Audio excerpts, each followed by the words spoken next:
Quero agora conversar com você, meu caro Adalberto Piotto, porque a gente viu o mais longevo integrante do Supremo Tribunal Federal na atualidade, decano da Corte, ministro Gilmar Mendes, dizer que é um admirador. Aliás, ele colocou todo mundo ali no mesmo pacote. Ele disse, todos nós somos admiradores desse regime.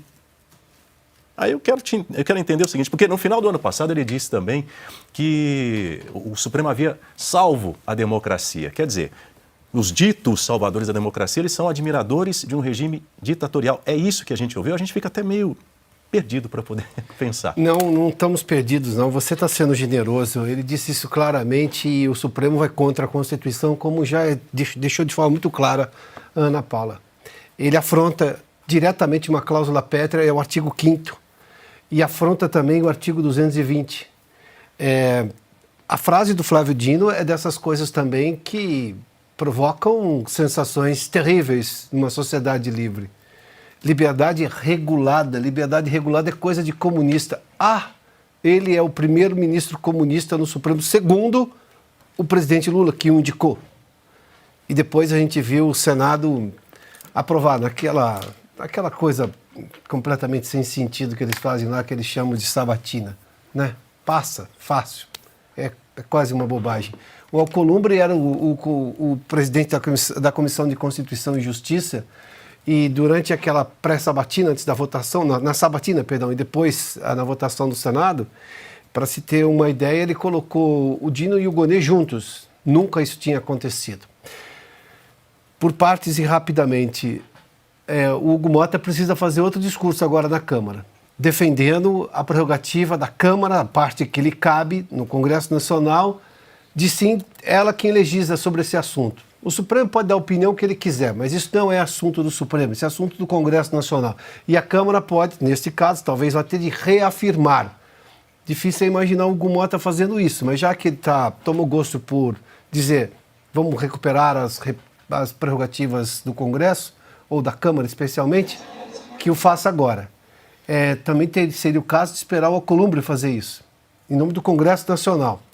Eu sei, tudo isso é muito difícil. Eu só estou dando um caminho aqui que seria natural. Mas aí os parlamentares precisam... O São João pode esperar. Desculpa, mas o São João pode esperar.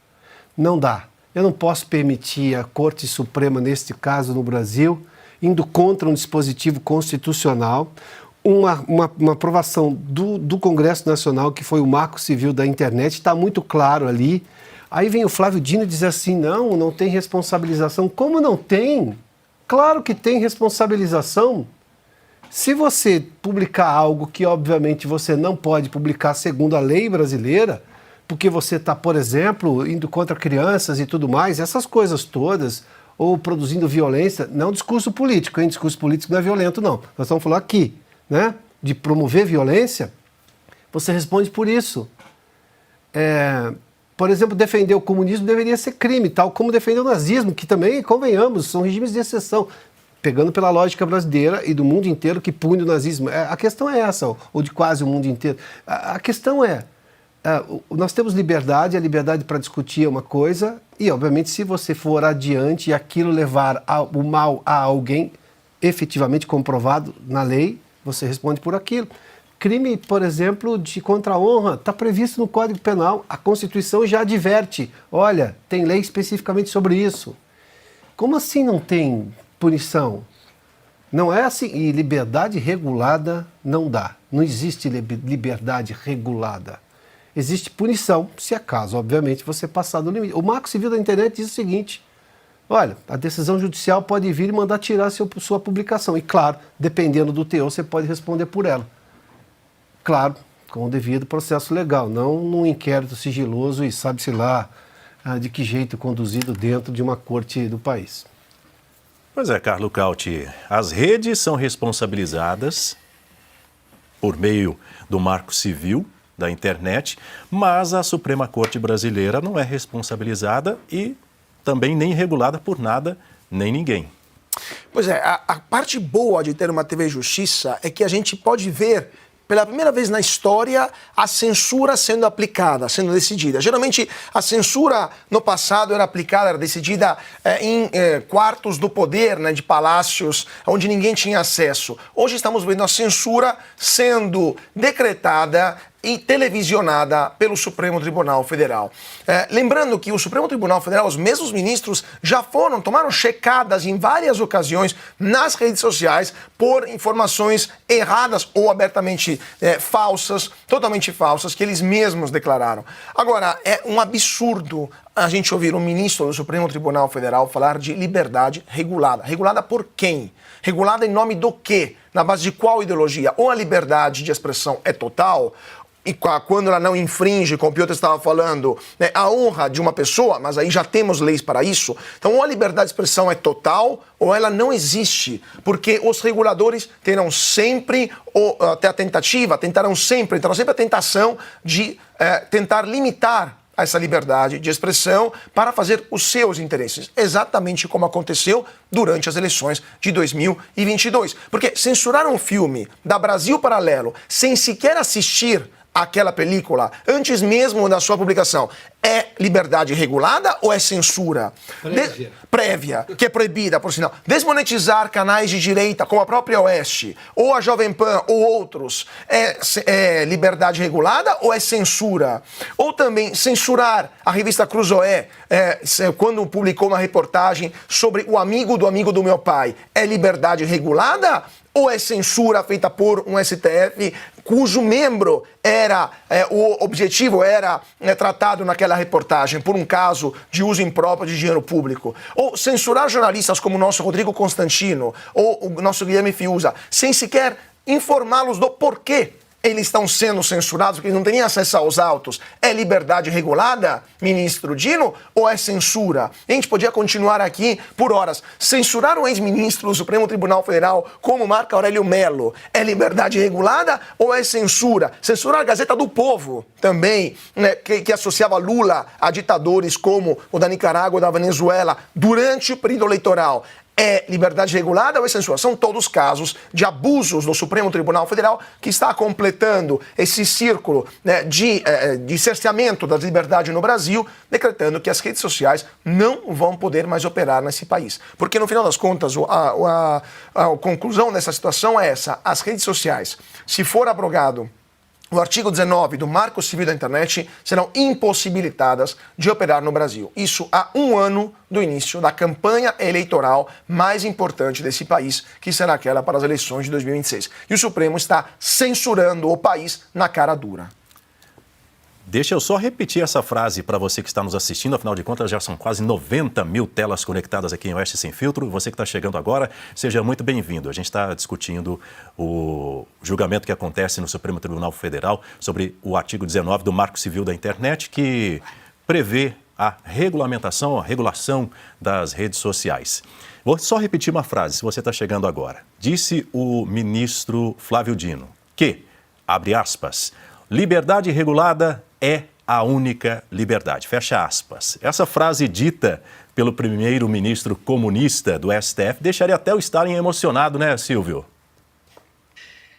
Olha, quando a Ana iniciou a fala dela, eu pensei a mesma coisa. Olha, ainda estou um pouco atônito com tudo isso, né? Ministros da Suprema Corte Brasileira, eles guardam a Constituição, Daniel. E em nenhum momento a gente pode comparar o que é a nossa Constituição em vigor, a de 1988, com todos os seus defeitos e demazias, mas é aquela que a gente tem, com o regime chinês, com o que acontece na China. E o ministro Luiz Roberto Barroso, inclusive, que fez ali um adendo, né, à fala do decano Gilmar Mendes, ele inclusive esteve na China, ele foi à China. Fazer o quê? Buscar que tipo de referência? Por que não vão aos Estados Unidos? Por que não vão buscar amparo na primeira emenda americana? Por que não vão à primeira emenda de 1791? Por que não vão procurar o nascedor, o Bill of Rights e a defesa do direito à liberdade de expressão, à religião, à reunião, a poder apresentar algo contra o governo? Isso sim é democracia, isso sim é liberdade e direito fundamental. e eles vão se espelhar na China, um país que prende, um país que, quando a Janja fala, olha, eu não entendo por que na China, quando alguém fala mal do governo, ele é preso e aqui não. Eu entendo porque é a Janja. Agora, os ministros do Supremo buscarem o exemplo chinês, para mim, isso daí tem nome, né? Isso é vontade de ditadura. Não tem outra explicação. Ana, quer complementar? Queria sim, Daniel, em cima do que o Couch estava falando sobre as eleições de 2026, queria só trazer um ponto que foi colocado com muita ênfase pelo ministro Dias Toffoli em relação a esse debate, ele que colocou vários pontos ali, por que eles precisavam censurar o Brasil, e tem um ponto ali que ele explica o seguinte: divulgação de fatos notoriamente inverídicos ou gravemente descontextualizados, com potencial para causar danos ao equilíbrio do pleito ou integridade do processo eleitoral. Ou seja, tudo que eles quiserem em 2026 que seja derrubado, se um candidato de direita para absolutamente qualquer cargo do executivo ele estiver à frente, ele estiver desmentindo, inclusive, falácias, narrativas, combatendo, promovendo o bom debate nas redes sociais, eles serão derrubados, candidatos, a mídia, talvez, né, influencers, personalidades, tudo que eles coloquem em fatos notoriamente inverídicos, porque nós sabemos que notoriamente inverídicos é um buraco negro que eles podem colocar o que quiser, isso será usado. Agora, o Brasil, que anda de mãos dadas agora, inclusive a nossa Suprema Corte, com China, Irã, Venezuela, Nicarágua, os ditadores africanos, acho que esse processo todo, Daniel, não é tic-tac, 72 horas, não. Mas essa frase liberdade regulada, né, que nós ouvimos aí, eu acho que isso deve fortalecer de alguma maneira e até acelerar as medidas em relação ao Brasil aqui nos Estados Unidos, porque, como eu sempre menciono aqui, o quebra-cabeça vai sendo montado, e se tem uma coisa que os americanos não suportam, é regime totalitário. E eles já entenderam que o Brasil está indo para esse caminho.